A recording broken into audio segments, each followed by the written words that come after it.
here we go. Here we go.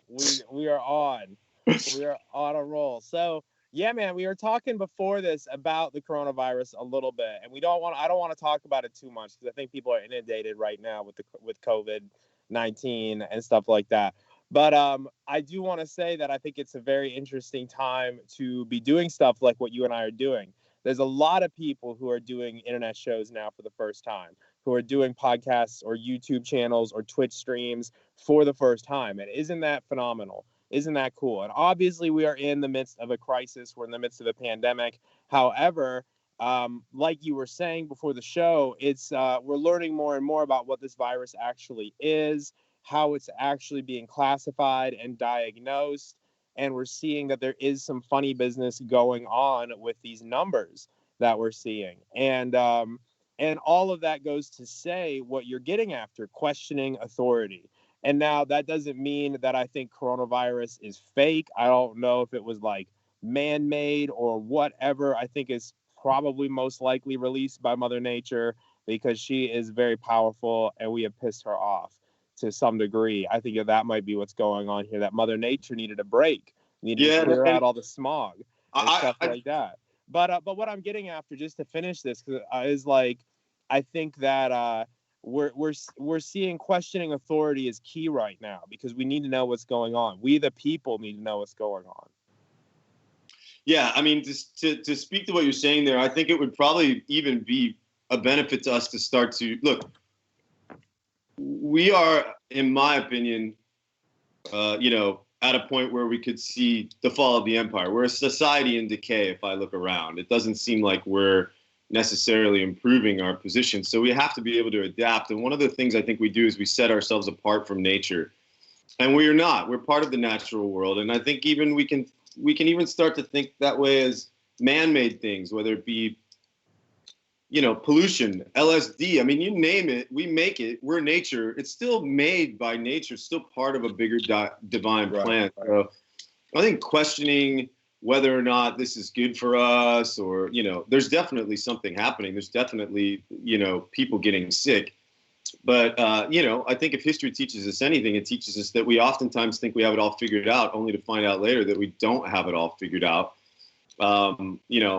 I don't want to get too deep down the rabbit hole. I wouldn't say I'm a conspiracy theorist as much as I'm a person who likes to question everything and not take for granted what I'm being told. And, there's some interesting stuff out there about the nature of how we started to identify viruses and infectious diseases that is important for us to maybe understand. I like to go a lot of times with my feeling, with my gut, and with what I already know. And what I know is that the best way to keep yourself healthy is to focus on your immune system. I think that there's something going on here personally that's kind of a frequency war, is what I've sort of said. I think we're being called to step into a place of love and not fear, yet everything in the collective is trying to push us into fear. And so there's a lot of things we don't know about the human body, about our hormones, about the amino acids we secrete when we're in a place of fear. We have anxiety, we have cortisol, what those do to whatever this sickness is. I mean, we know from these group meditations we're starting to do that we can raise actual electromagnetic fields and frequencies, right. Human resonance, the resonance of the heart of the earth is also the resonance of our heart. We need to, that's, in my opinion, that's the best thing we can do to protect ourselves is, yes, we need to adhere to this social contract that we've had about distancing and quarantining within reason, I think. Right. We've given up a lot of freedom, and isolation eventually will drive us crazy and make our immune systems not well. So I urge everyone to find ways to step outside, get the light of the sun on the skin of your body at least 10 or 20 minutes a day. Oh, yeah. Get some fresh air, do some breathing exercises, take some vitamin D, make sure you got plenty of magnesium, which we usually get through our skin, and what I usually get in the ocean that I can't get anymore. Make sure you're still getting all those things to keep your immune system strong. Adhere to the social construct and the contracts because we're part of a global community and we need to not trigger fear in other people. But question everything, man. If there's one thing I'm sure of, it's that anything that's happened in the last 20, 50, 100 years with this internet, full disclosure, we're finding out there's always a lot of fuckery involved, man. There's a saying in politics, yep, never let a good crisis go to waste. And you better believe that bastards are trying to push the line of scrimmage and push the ball, and they're not going to want to give it back. So absolutely, stay really grounded in, the present moment, I think, and keeping our frequency high and not falling into too much fear and doing our daily practices. This is a great time to get a good daily practice, experiment with what styles of meditation and self-care really resonate for you. Let yourself be bored once in a while, get used to the mundane. I mean, it's a great opportunity. We've stepped off the hamster wheel. And to close this thought, I agree with you. I think, I don't know what started it. I don't know what it is. I have a lot of compassion for the people out there that are suffering through this. And I think when time passes, we're going to understand that this was some sort of intelligence created by the entire cosmos, because I feel like we are a software human beings within a hardware, the entire cosmos, and we're not really compatible. The software is not compatible with the hardware. So the hardware is going to throw some sort of update in there to try and reconfigure the technology so that it can survive within the system. So hopefully that's what it is. Yeah, I just did an episode of Beyond Homo Sapien about this on the recently, talking about how life's a video game, and talking about how there's different levels, and that's kind of how I think it works best, is that life is a video game, which Twitch streamers might find is very good news, because I think that is kind of the best metaphor that we have for how this thing works, is that there's different levels of this game of life that we find ourselves in. And every time you get to the end of a new level, there's a boss fight. A four-wheeler going by me, but there's here in middle of nowhere, Missouri, coming to you live. But there's a boss fight at the end of every level, and the boss is always you. It's always some fear you've got to let go of, or it's some realization you need to have, or some epiphany you need to have about the nature of reality. And I think that's how it works. And then once you do, it's like you're in a new level of the video game. So I think that's absolutely what's happening here with the coronavirus and everything that's happening now, is we're leveling up collectively to a new level of the game. And there's certain epiphanies that we're all meant to have. And maybe there are epiphanies that people like you and me, who have been down these rabbit holes for a couple years now, we've been having these epiphanies. But this, for the first time ever, I think, is when average Joe is going to start opening his mind up to stuff like what we're talking about here. Average Joe is going to end up on some weird YouTube rabbit holes that are going to expose him to the esoteric information, or the plant medicines, or something, or aliens, or the Illuminati, or he's going to find something. I don't know. He's going to connect with some conspiracy theory. Because people are bored. People are getting on YouTube. They're getting on Netflix. They're getting on these weird Wikipedia rabbit holes. They're getting on Reddit. They're getting on Facebook. They're joining Facebook groups they otherwise wouldn't join. They're watching Twitch streams they might not otherwise watch. You know what I mean? So people are connecting with information like never before. And that's what I think is going on here, is this is a collective time of looking within. Suddenly all distractions are removed. You're being told to stay at home and watch YouTube and Netflix and chill. And guess what? You're going to go down these rabbit holes on Netflix. There's a lot of crazy ass esoteric, spiritual, hippie, stuff on Netflix these days. I don't know if you watch much Netflix. But there's a lot of stuff on there that leads people into these rabbit holes that I think is going to lead them to have a lot of these epiphanies that we are all meant to have in life. One of them being, there's some weird shit going on behind the scenes. Yeah, and where we got disclosure with the internet, and then there's, look, we know from the past, these elections, everything that's going on, that there's a lot of weird shit that's not true being pumped into the collective just to confuse. I'm a martial arts guy, and I've never been a military guy. You are, but I've heard, which is the circle of influence, the circle that you can actually, what that means, as far as I understand it, is whether it be a fist fight or a battle in warfare, which this sort of feels like in a way, you have a lot of data around you. And when you're in a crisis situation, you have to quickly separate the data from those things that have meaning to you, which you can take an actionable step toward, and those things that is data that's just going to cause fear and make you freeze and take up your bandwidth so that you can't function effectively and efficiently. And jiu-jitsu, you know, Paul and I both have practiced jiu-jitsu for a while, and you know, it's the same thing. You got to slow down, breathe. If you just run into that fight, you're not going to have the right time, have the right technique. You're not going to be able to keep it for your head, and you're going to get choked. You're going to get beat. And for death situations such as combat, I'd imagine it's got to be really intense. But you have to train yourself to be able to separate those things. And I firmly believe, since this started, I see a lot of people in my community sticking to all this data. How many people died here, died there? How many people have it here? How many people have it there?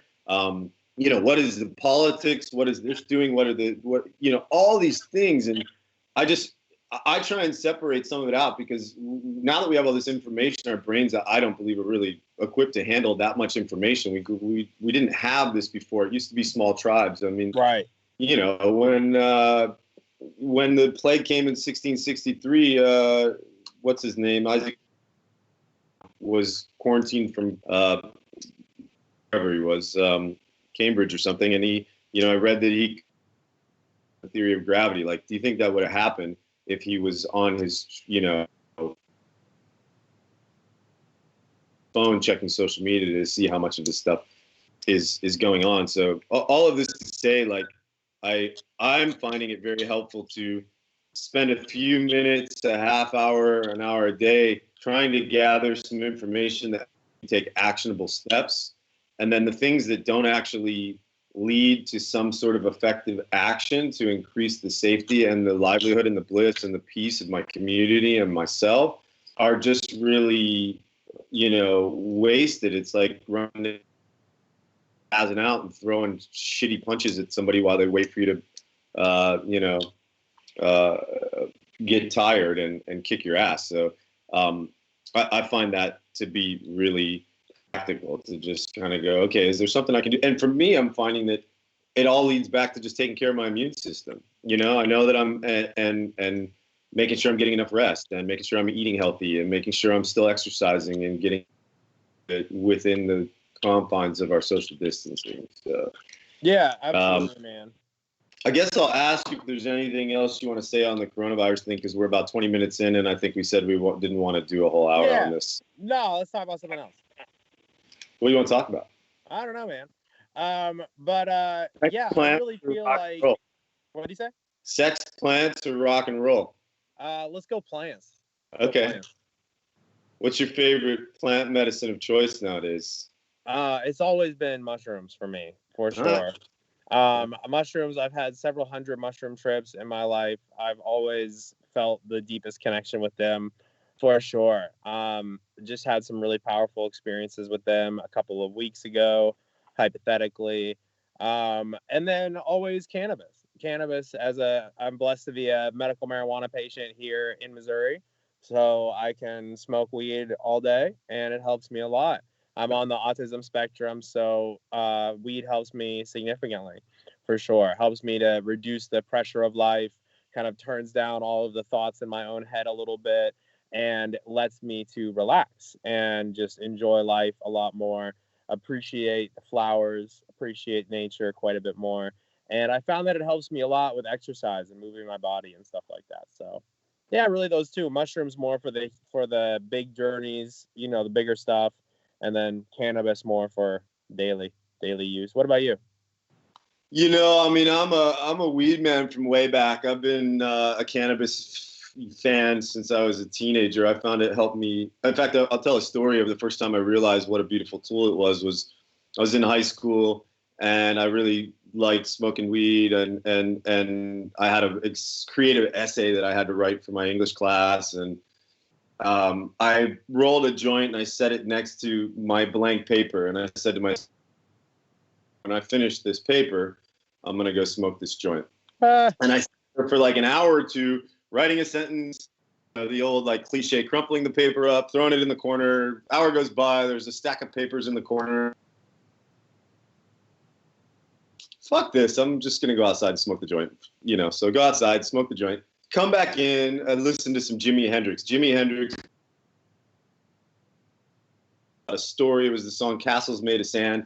There's a little verse of boy, and I started to think about this Indian boy and what a interesting story that could be, and sat down in my dining room and just knocked out like 4 pages without stopping and just nailed it all the way through. And that was a big wake-up call for me, because growing up in Ohio in the 90s, it was like, oh, you're gonna turn into a complete stoner and ruin your life, and you can't, it was such a hard drug even back then. You get thrown in jail in your car. But that was an opening for me, and now I still love it. It gets me out of my head and into my body. It really helps.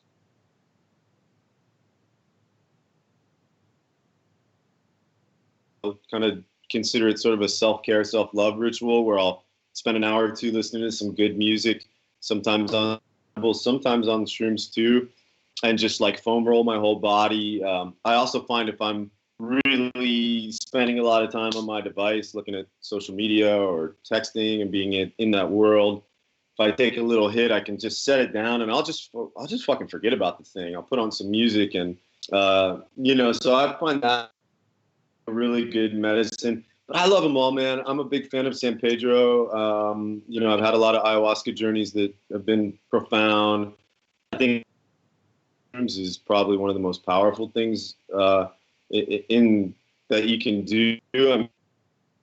Great because they let you see something differently. But as we're learning about the mycelium network that is in mushrooms and how that's similar structurally to the dark matter of the brain, there's an intelligence there that helps us, in my research and opinion, build new neural pathways. So, if you're trying to create a new pattern, which this is a great time to create new patterns, and quiet and understand deep within your feeling and your heart if there's a pattern that you have and it's not serving you anymore. Maybe it was before, but it's not anymore. This solitude is helping me to see the one of the things about psychedelics is the integration, right? We have this huge experience, and then we have to go back to our life, try and figure out how to integrate that. And the microdosing of mushrooms it basically is integration, because if you're doing it 2 or 3 days a week on a just barely perceptible level, it seems to help rewire those neural pathways with the right intention. So I use it for meditation. I'm a big trance meditation person. I meditate at least once a day, usually. And I find, doing just maybe a real little, maybe 1/10 or 2/10 of a gram of psilocybin and sitting down to a good 40-minute mantra meditation is like, it's such a beautiful reset. And then with all that being said, the truth is the last week or two, I haven't really been partaking in plant medicines, and I kind of backed off. I was thinking, maybe it's, I want to keep my lungs healthy. So I was smoking a little too much, and I've kind of gone back down to about half of what I was. I had been experimenting with the microdosing of mushrooms, and I just felt really called to just feel into where I was at without anything else. And that's, that'll probably come to an abrupt halt this weekend. Yeah. That's awesome. That's great, man. Yeah, mushrooms help me a lot. All of them do. Ayahuasca as well. I did peyote last year with the Native Americans. That was awesome. And I found that it helps me a lot, especially with astral travel and ritual work or any sort of magic or anything of that variety, or manifestation work and stuff like that. So, and of course, was just diving deep and talking to the mushroom spirit and learning from the mushroom spirit or from ayahuasca or whatever. But kind of communicating with the other dimensions in general is what it helps me out with a lot, especially when it comes to like practicing astral travel or like different forms of like out of body experience and things like that. I did a pretty interesting journey with some friends recently, which was a little bit of prescription grade MDMA mixed with and then sitting in a meditation for a little while. And that was like heart open, connect the mind, new neural heart open. It was really powerful. And it got me thinking a lot about something I've been reading quite a bit about, gene keys, which I highly recommend to everyone. I'm into the I Ching and human design and gene keys. These are all sort of channeled wisdom based on the 64 hexagrams of the I Ching, which is a language older than words, really. But it really is interesting that language, how we, I dare go outside and look at a tree or a bush or a flower and not have the word tree or bush or flower pop into your head. Yeah. And we have a tendency to let our intellect and our mind rule everything, to letting our heart direct our language and speaking out from. So those combinations of medicines were really powerful to try and link the head and the heart and try and find a space within my own consciousness, my meditation, that language did not exist, that my thoughts were not coming to me in the patterns of words and languages. If there was a place I could find beyond language, which is, I think ultimately the divine and our true self. I'm getting some stuff on the chat here. What's a gene key? A gene key, this is a book that was, I recommend looking into. It's sort of almost like a form of astrology. It has to do with, the 64 hexagrams of the I Ching, right? It's an ancient Chinese book that there's 64 hexagrams. A hexagram is a series of 6 lines. This is an example of, if you don't look at that, just the bottom, those lines represent the symbol for water. And it's a way that the ancient Chinese, Taoists used to sort of hire for you. They would throw coins and get readings, and then it's pretty complex and probably more than we'd go into here. But that hexagram, I like to think of it as the 64 points on the flower of life, which is sort of what it's sacred geometry, and every point on there has an energy, and we're always moving through these energies, either collectively or by ourselves. Imprint of those energies based on when we were born. You can get a hologenic profile on genekeys.com, and it'll tell you a little about your imprint. And these are ways that the cosmos are sort of conspiring to communicate with us. I throw coins, and they make 6 of these lines, which gives me then I look into the gene keys, and I look into human design, and I look into I Ching, and I use all of those together to try and through in this time, and how can I be aware of where I'm in my lower shadow frequencies, and how can I contemplate moving my frequency higher, so that, because each one of these energies has a shape, a gift, and then a sort of enlightened state. And I'm trying to just hang in that gift consciousness, which is a really nice way to, it's giving me unbelievable insight into what we're going through collectively right now. Okay, top 3 bands you'd pay $1,000 to see that you're no longer able to. They've either broke or they've passed. Brand New, number 1. Number 2, I don't know. I listen to a lot of people who are alive. You know what I mean? Like, I don't know. All the people that I would want to see now they're still active. They're still alive for the most part. But Brand New's disbanded. I think they stopped touring. They're one of my favorite bands of all time.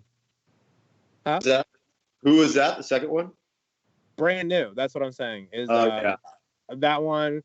Other than them, I don't know. I can't think of anyone off the top of my head that I would be like, oh yeah, let's go see now. I guess like, I don't know, Michael Jackson or someone like that. That'd be cool. But like, you know what I mean? Like, I don't know. No one that I listen to today, everyone that I listen to today is still alive. You know what I mean? Like, everyone that I'm like currently jamming out to, if that makes sense. Obviously, like, if I could go see Elvis, that'd be cool. You know what I mean? If I could, like, magically, Elvis suddenly came back to life and we could all go see Elvis one more time, like, fuck yeah, I'm going to that. But, like, you know what I mean? I'm like, I don't listen to Elvis. You know what I mean? Like, you get what I'm saying? I actually do listen to Elvis. Oh, man. I what about say you? Mine would be Probably, I'm this rabbit hole right now with Joe Strummer and the Clash, just because I'm really into questioning authority and punk rock, and I just watched the documentary. And it's always been Joe Strummer and the Mescaleros, which was his later project. Music, it's world music. He did a BBC recording of a radio show, and he listens to all this crazy African jazz and deep reggae and old country and all the stuff that I love and listen to that's kind of obscure. So I would say, as much as I loved the music of Joe Strummer and the Mescaleros, to see the Clash in the late 70s and when they were really, when punk rock was coming on, would be one of mine. It'd be hard.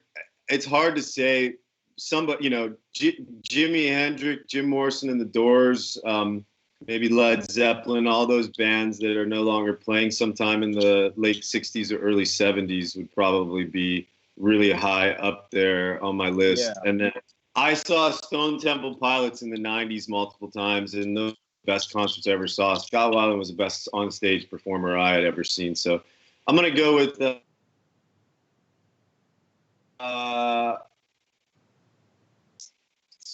I've seen Stone Temple Pilots 5 times. I got to say Jimi Hendrix, the Doors at the Hollywood Bowl in '68, and the Clash in the late 70s, maybe club in London somewhere would be pretty cool. Yeah, for sure. I also got another question here to just tell people what, can we talk about what San Pedro is? So I'll jump to that real quick. Active plants. San Pedro is a cactus that's a psychedelic. It's the active alkaloid in San Pedro is mescaline. It's oftentimes used in unison with ayahuasca and plant medicine ceremonies, where you'll do ayahuasca at night and then do San Pedro in the morning. One they call the mother, one they call the father. One is feminine. San Pedro is more masculine. To me, it always feels a little bit like the plant version of because it's just really warm and fuzzy, and it can be very, very psychedelic in higher doses, and it can be it lasts a long time, about 10 to 12 hours, and it's completely natural. There's nothing else in it. Cactus, and it's one of the most alkaline substances on the planet. Once in a while when you take it, you might purge a little, but you're usually just pulling it in you. So it's a very natural, healthy, powerful, heart-opening psychedelic that is hopefully going to be soon with all the other ones. Yeah, man. It's I haven't done it, but it sounds very similar to peyote, which I did do. That was amazing. Very similar to what you said, like a father energy, father spirit sort of energy. Definitely, like, I had a very powerful experience of kind of meeting God, meeting the Father God spirit on peyote, which was really powerful. And it lasted for days. I was tripping for days off of that. Like, I could drive and function, but I was feeling it for like a week. And I heard that is not uncommon for people after their first experience. That first experience is super intense with peyote and stays. You feel it for about a week. I mean, I would say I have not felt the same since. Like, it definitely changed me neurologically in a very good way. Helped me release a lot of stress. It was a very powerful experience. But I've heard that is not uncommon for your very first peyote experience to kind of feel it for like a week, and then after that, it kind of gets a little bit more gentle, or it doesn't last quite as long because it's not as new to your system, but when it's anytime you're introducing a brand new psychedelic to your system, you might feel it for like a week, you might feel it for a minute. Ayahuasca was like that for me too. My first ayahuasca experience, I felt that I mean, again, that was another one that left me feeling changed for sure. But I mean, especially like that first week, I'd say about 2 weeks after my first ayahuasca experience, I was still kind of feeling it. It's been about 8 or 10 years for me, and I'm still feeling it. Oh yeah, I mean, absolutely, but the especially that, you know what I mean, especially that first one, because it's new to your system. The combination of the two can be powerful because the way I've had it explained to me, and it kind of makes sense, is like, your mom tells you need to clean your room. Your mom's like, hey, ayahuasca's like, here's what you need to work on. Like, it'll show you like fears and, these are what you're up against. And then the San Pedro's like dad, where he like puts his arm around you. He's like, okay, son, let me come over here. Let me pick up your clothes. Let me show you where to put things away. So one kind of what you need to work on. The other might show you how to actually go about it and integrate it a little bit. Yeah, absolutely. And I always got some, a lot of times from both of them, but especially from ayahuasca. Ayahuasca, one of my experiences, gave me the very powerful lesson of like, there's nothing else to work on at the moment, sort of thing. And that was a very powerful message to receive from kind of the mother ayahuasca spirit. And I've heard a couple of people have that sort of experience from ayahuasca of like, hey, there comes a time when you need to accept like, hey, you did it. That thing that you were trying to solve, that you did it. Like you get to celebrate, and now you're the person who worked on all that stuff. You're not, like you did the medicine, you took the medicine, and that was kind of a big message for me with ayahuasca. Was like, she was like, you've done a lot of work, because I kind of had a big breakthrough on ayahuasca, and then I asked like, what's next, what's the next thing. And ayahuasca was like, what if I told you like that's it for now?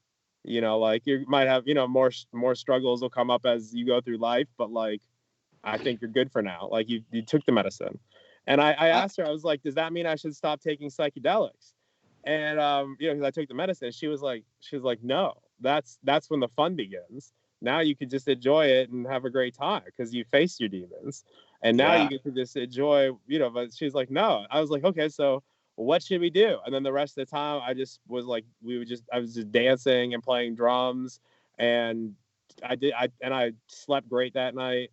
You know what I mean? Like went to bed early that day, so like it was great. I'll say two things to that. Like I had a similar experience. I think it was my first or second time I did ayahuasca, where I had all these questions. I was like, tell me what I'm supposed to do with my life. Tell me the meaning of all this. And she was like, look, just take care of your body. Okay. That's all you need to do. Just take care of your body, take care of your vehicle, take care of this thing that we've given you to get through this experience with.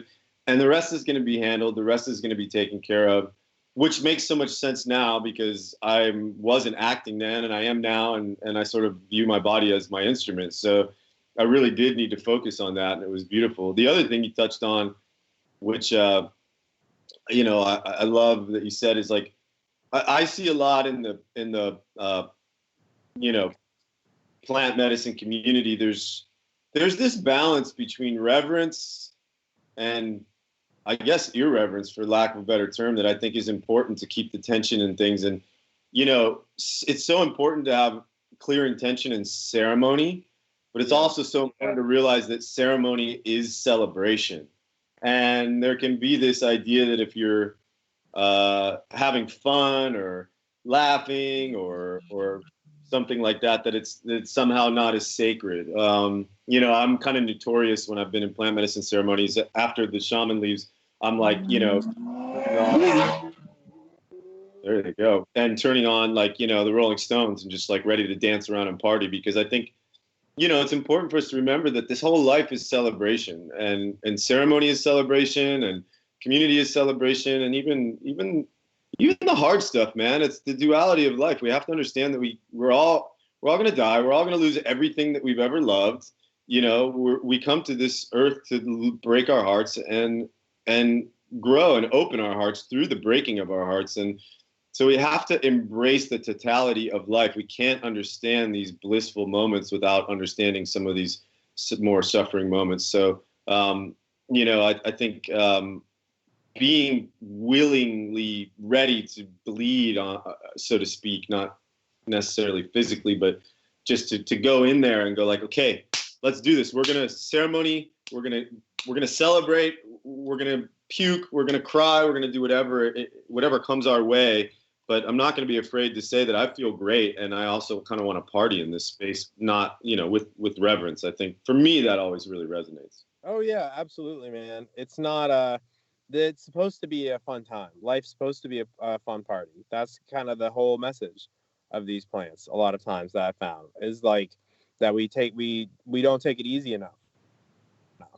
So oftentimes, yeah, that's absolutely the message you need. But other times you need to kick in the butt. But the thing is I think a lot of times people go into psychedelic experiences expecting a kick in the butt, and then they get almost like disappointed when they don't have that. And Yeah. oftentimes, but that oftentimes is the very message, is like, maybe you don't need to go facing your maybe you faced your shadow already, and Yeah. now it's time for something else.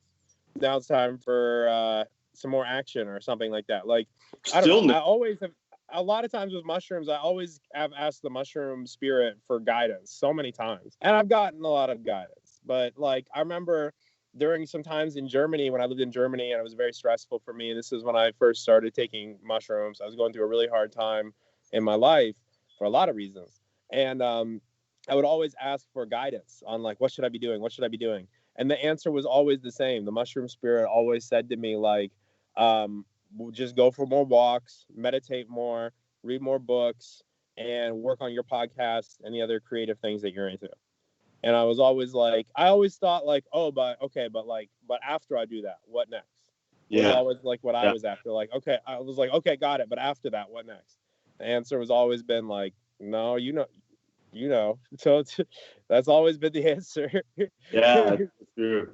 Read more Uh, books, meditate more, talk to more well, friends, take care it's of your body.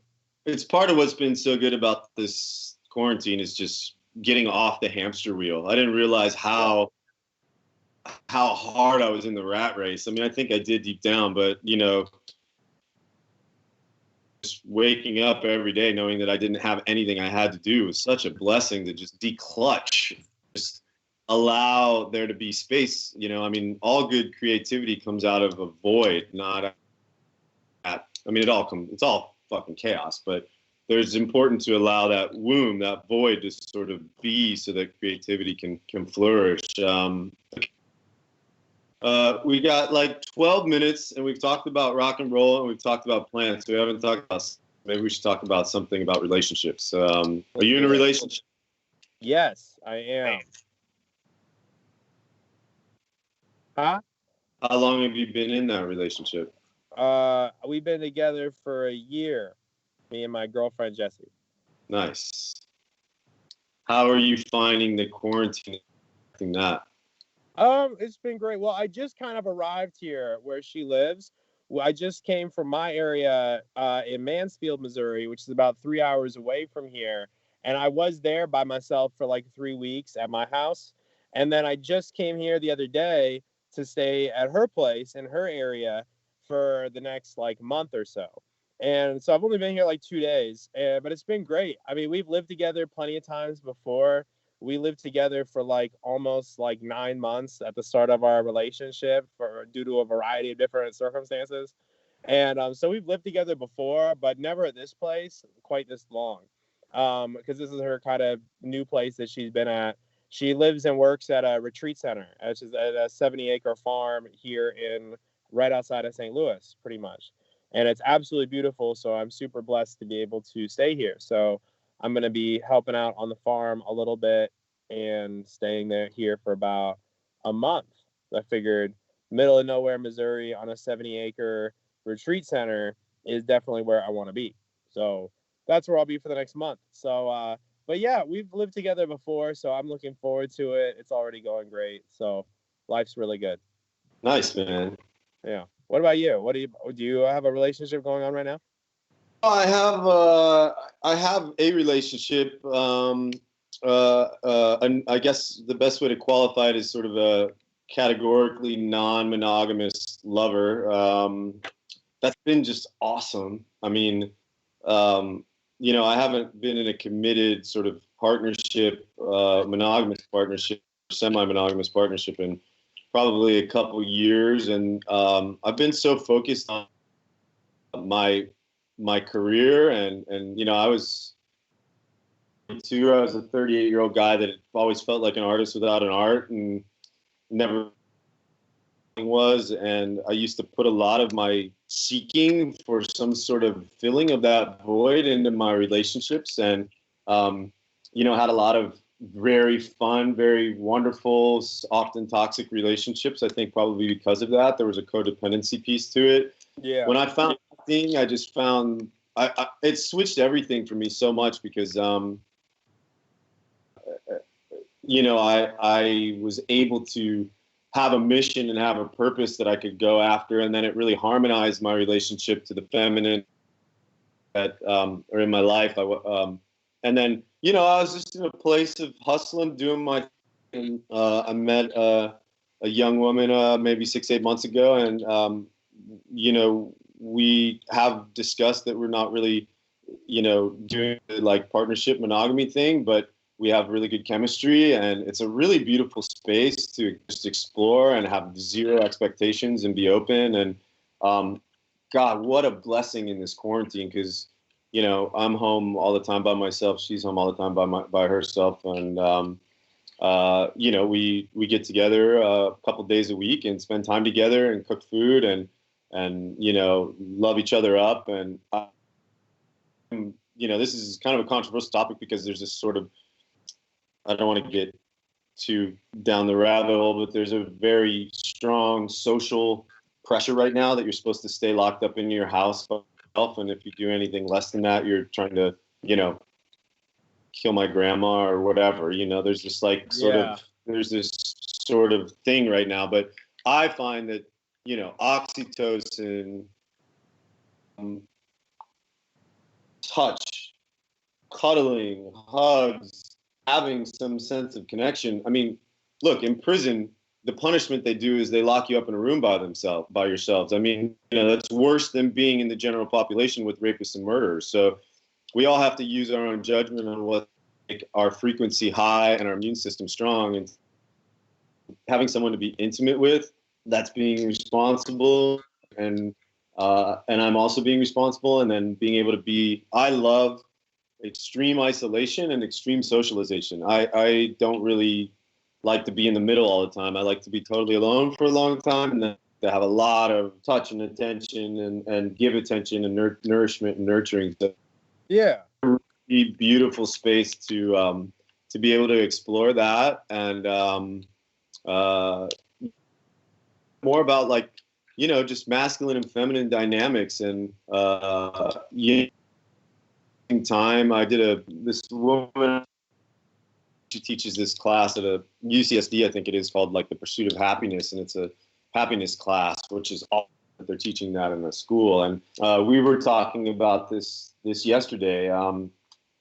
Just that we're always learning about ourselves when we jump into these masculine and feminine dynamics, and we're in such an interesting time in which feminine is rising up, and that's such a beautiful thing. I have sort of dedicated my life to the protection and the flourishment of that. I think it's what the planet needs. It just seems like a calling in a very sort of deep way to be here to hold space for that. And part of that is being in our masculine in a sacred way. How do we purge, just like when you're in these toxic masculine traits that we've inherited from our parents and grandparents and their grandparents and the culture at large, without throwing the baby out with the bathwater? Because what this feminine rising that needs is this strong sacred masculine to create the tension and push against, so that we have a balance, and so the pendulum doesn't swing too far the other way. And I've found that having this sort of somewhat open relationship has been such a good exploration into how do you adore and love and devote and yourself in the present moment 100% without conquer or possess another human being. And it's been so liberating. I feel so freed by it to be able to really express and adore and be fully present in the moment without any expectation or most importantly, any desire to possess or own this other person, which I think you want them to just be happy. You don't need love in return. You just want to adore them, and you want them to be happy. And I think culturally we put a lot of rules on and expectations on it that don't really allow us to love fully with an open heart, and don't really allow us to be totally present in the moment with another human being. And I've been experiencing that in this quarantine time, and it's been a real blessing and really beautiful. That's awesome, man. Well, I'm glad that you have a partner for that because, yeah, I agree. It's really important. I think anyone that's missing that is they're missing the point. Real answer for these sort of things is usually in the gray area. It's not black or white. Totally. Yeah. Totally. Yeah. All right, man. We got like 4 more minutes. Let me chat, see if there's anything here. Anything you want to talk about? See what's in the chat. If there's nothing there, then we can talk. Then I got an idea. All right. I got Jimmy Wiz on. Aloha. Hello. Some of my friends are chiming in. I'll take any relationship right now. Safety third. That's great. Are you still able to engage during this quarantine with your, non-monogamous lover? Yeah, we already went through that. What are you taking away from this quarantine? Nah, man, we got 4 minutes. What do you think? I was gonna say, I was just gonna encourage anyone listening that now's a really good time to get into any sort of creative passions that you've been wanting to pursue, whether that's music or maybe art. I've been getting back to painting Warhammer models and like painting model figures and stuff like that, and that's been really fun for me. Do some drawing, do some paintings, play some drums. I've really gotten into playing drums the past year. Playing drums is a whole lot of fun.